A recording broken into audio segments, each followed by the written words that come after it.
Assalamualaikum Bu Roma. Waalaikumsalam Bu. Gimana kabarnya hari ini Bu Roma? Alhamdulillah baik. Oke, sebelum Bu Roma nanti melakukan kegiatan coaching yang nanti akan saya amati dan saya observasi, sebagai langkah awal ya Bu, nanti ada beberapa pertanyaan yang akan saya ajukan kepada Bu Roma.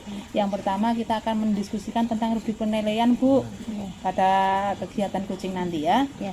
Oke, pada coaching hari ini coach dan coachee nanti saya akan amati, kemudian saya akan nilai dengan rubrik penilaian yang ada. Baik Bu Rohmah, pada coaching kali ini nanti coach dan coachee akan saya amati dan saya nilai sesuai dengan rubrik penilaian ya.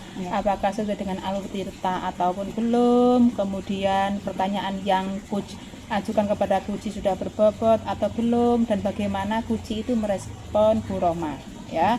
Kemudian disesuaikan juga dengan prinsip coaching ya Bu, diantaranya adalah kemitraan, proses kreatif, dan juga memaksimalkan potensi dari coachee tersebut. Nah, pertanyaan yang pertama Bu Rohmah, kompetensi apa yang akan Ibu kembangkan dalam proses coaching nanti? Kompetensi yang akan saya kembangkan yaitu dari semua kompetensi inti Bu, yaitu mulai dari present, kehadiran penuh, mendengarkan aktif, dan mengajukan pertanyaan yang berbobot dengan teknik raksa itu yang ingin saya kembangkan dalam proses coaching nanti. Oke, dari kompetensi itu apa yang ingin Ibu kembangkan lebih spesifik lagi? Yang akan saya kembangkan lebih spesifik itu saya ingin memberikan pertanyaan yang berbobot dengan teknik rasa. Tujuannya agar coachee saya nanti bisa mendorong untuk berpikir kritis sehingga dapat menemukan solusi dari permasalahan yang dimiliki si coachee, sehingga proses kreatif coachee saya dapat termaksimalkan. Oke, baik Bu, bagus. Kemudian yang terakhir Bu, indikator ketercapaian dari pengembangan tersebut dalam coaching apa yang akan Ibu tekankan? Indikator yang ingin saya capai nanti, saya merasa terpuaskan dari gejala-gejala permasalahan kerisauan yang coachee saya alami. Perasaan terpuasnya ini coachee bisa menemukan dan menyelesaikan masalahnya melalui beberapa pertanyaan pemantik dari saya. Oke, Bu. Baik Bu Romah, hanya itu yang ingin saya tanyakan sebelum kegiatan coaching Bu Romah ya. Apakah Ibu Romah sudah siap untuk melakukan kegiatan coaching nanti? Siap Bu. Oke, semangat ya. Semoga lancar, sukses. Oke. Assalamualaikum Bu Dewi. Waalaikumsalam Bu Rohmah. Gimana kabarnya hari ini? Alhamdulillah sehat. Alhamdulillah. Tadi sepertinya Bu Dewi WA saya ya. Iya. Ada sesuatu yang ingin diceritakan kepada saya? Iya Bu, begini tadi siang itu saya itu barusan masuk kelas 9A ya Bu ya. Nah, saya itu sudah merencanakan pembelajaran, terus membuat LKPD yang sesuai dengan kebutuhan murid Ibu. Tapi pada waktu itu malah anak itu gimana ya Bu, malah ketika saya berikan waktu untuk berdiskusi, malah anak itu tidak langsung berdiskusi, malah main sendiri, ada yang ngobrol. Jadi tujuan pembelajarannya itu tidak tercapai Bu. Berarti menurut tadi yang diceritakan Bu Neni, padahal Bu Neni sudah menerapkan pembelajaran berdiferensiasi. Iya, ya? betul. Terus bagaimana Bu Neni nyontes? Bu Neni, Ayo Bu Dewi. kaya niki gimana? Langsung bayar Begitu ya Bu. Wes oke. Begitu ya Bu. Berarti kalau tidak salah tadi Bu Dewi sudah menceritakan kalau Bu Dewi itu sudah menerapkan pembelajaran berdiferensiasi ya? Iya, betul Bu. Terus bagaimana Bu Dewi ini bisa tahu kalau pembelajaran Bu Dewi ini belum tercapai tujuannya padahal sudah melaksanakan pembelajaran yang berdiferensiasi? Iya, begini Bu. Tujuan pembelajaran saya pada waktu itu kan dengan berdiskusi itu anak itu bisa menemukan suatu konsep materi yang saya ajarkan pada waktu itu. Tapi pada kenyataannya anak itu berdiskusi waktunya kurang sehingga anak tersebut itu tidak bisa menyimpulkan dari konsep pembelajaran saat itu Bu. Oh seperti itu. Nah kalau pembelajaran di kelas 9A ya tadi ya, Iya. bagaimana kalau di kelas yang lainnya, pembelajaran di kelas lainnya, usaha apa yang dilakukan oleh Bu Dewi? Apa sudah,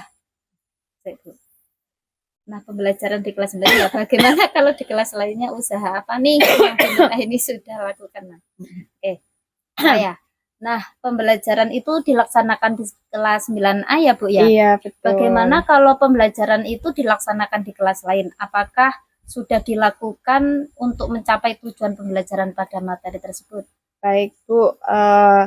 Setelah kelas 9A itu saya mengajar di kelas 9B. Nah, berdasarkan pengalaman pembelajaran di 9A, saya itu membagi kelompok di kelas 9B itu menjadi kelompok yang lebih kecil. Padahal jumlah murid di 9A itu lebih sedikit daripada di kelas 9B. Nah, ternyata dengan pembagian kelompok yang lebih kecil, itu pembelajarannya lebih efektif, anak lebih aktif berdiskusi. Nah, setelah selesai pembelajarannya pun, anak bisa menemukan konsep dari materi tadi. Dan dari pengalaman tersebut itu, yang pembelajaran di kelas 9B itu tujuan pembelajarannya itu bisa tercapai, Bu Rohma. Berarti kalau saya tadi merangkum ya, berarti kelas 9B ini bisa dikatakan berhasil ya? Iya, Bu. Padahal di kelas B itu muridnya lebih banyak ya, Bu? Iya. Iya. Nah, melihat pengalaman dari Bu Dewi tadi yang dialami, apa rencana Bu Dewi ke depannya dalam pembelajaran di kelas 9A supaya tujuan pembelajarannya ini tercapai? Iya, Bu. Saya jadi berpikir ya, Bu ya. Mungkin saja tadi itu tujuan pembelajaran di kelas 9A itu tidak tercapai karena saya pembagian kelompoknya kurang efektif ya, Bu ya. Dan mungkin saja saya dalam menyusun LKPD itu kurang dipahami maksud dan tujuan dari pembelajaran itu, Bu. Jadi di sini saya harus lebih meningkatkan kompetensi saya, Bu, dalam menyusun LKPD yang lebih terstruktur dan memanajemen kelas tadi, Bu. Baik, Bu. Nah, setelah keinginan Bu Dewi untuk mengembangkan kompetensi tersebut, kondisi ideal yang seperti apa yang Bu Dewi inginkan? Ya, sederhana saja ya, Bu ya. Kondisi yang saya inginkan tentu saja dengan kompetensi yang saya miliki tadi, saya itu bisa memfasilitasi secara maksimal pembelajaran yang berpihak pada murid sehingga nanti tujuan pembelajaran tersebut itu akan tercapai, Bu. Ya, luar biasa sekali ya Bu Dewi. Di sini Bu Dewi sudah merencanakan pengembangan kompetensi yang bertujuan dan fokus pada pembelajaran murid. Baik, terima kasih Bu. Nah, kira-kira kapan Ibu Dewi mau melaksanakan rencana tersebut? Ya, insya Allah saya itu kan merencanakan mengikuti pelatihan-pelatihan ya, Bu. Ya, insya Allah saya mengikuti pelatihan secara mandiri, baik secara daring maupun luring, dan insya Allah akan saya lakukan dalam waktu dekat ini, Bu Rohma. Baik, Bu, baik, bagus sekali. Nah, banyak sekali ya webinar-webinar yang diikuti Bu Dewi ini yang diselenggarakan oleh komunitas belajarnya. Semoga selalu semangat mengikuti dan mengimplementasikan dalam pembelajaran ya Bu Dewi ya. Iya, Bu. Nah, setelah melaksanakan rencana tersebut, komitmen seperti apa nih yang Bu Dewi lakukan? Iya, Bu. Tentu saja setelah saya mengikuti pelatihan, ya saya mendapatkan ilmu ya, Bu ya. Nah, nanti ilmu yang saya dapatkan nanti saya berusaha untuk mengimplementasikan dalam proses pembelajaran saya, Bu. Dan tentu saja saya harus terus belajar dan terus berproses untuk memperbaiki pembelajaran saya yang masih banyak kurangnya. Luar biasa sekali nih Bu Dewi ya. Semoga Bu Dewi selalu diberikan kesehatan, selalu semangat sehingga bisa secara maksimal memfasilitasi murid dalam pembelajaran sehingga proses pendidikan yang berpihak pada murid ini terwujud. Terima kasih, Bu. Ya, sama-sama. Saya tunggu kabar baiknya ya Bu Dewi ya.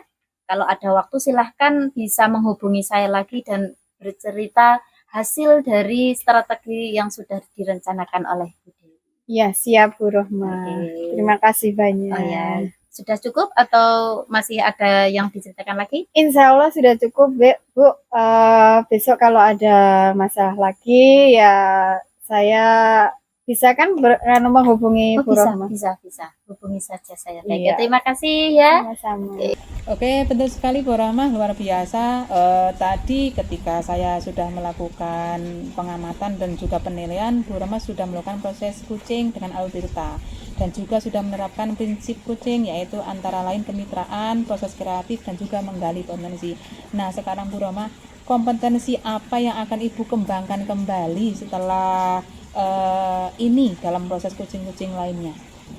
Sudah Bu, yang sudah saya lakukan, saya sudah berusaha menerapkan prinsip sebagai seorang coach yang baik, yang mana saya harus berperan aktif, membangun kemitraan yang setara, kemudian membangun proses kreatif dan lain sebagainya. Saya juga sudah menerapkan kompetensi menjadi coach, di mana saya harus berperilaku dalam kehadiran penuh, present, dan saya juga berusaha untuk mendengarkan dengan baik, mengajukan pertanyaan berbobot, menggunakan teknik rasa. Saya juga berupaya alur percakapan saya tidak keluar dalam alur percakapan coach, yaitu alur percakapan tirta, memulai dengan tujuan utama, menggali identitas persoalan, dan berusaha untuk memulai dengan rencana solusi, mengakhiri dengan sebuah tanggung jawab dari coach dalam penyampaiannya. Oke, baik Bu Rahmah. Semoga kedepannya Bu Rahmah bisa melakukan proses coaching dengan lebih baik lagi dan bisa memberikan manfaat untuk sekolahan ya Bu Rahmah ya. Tetap semangat Amin. ya. Terima kasih Bu Oh ya, atas waktunya. sama-sama.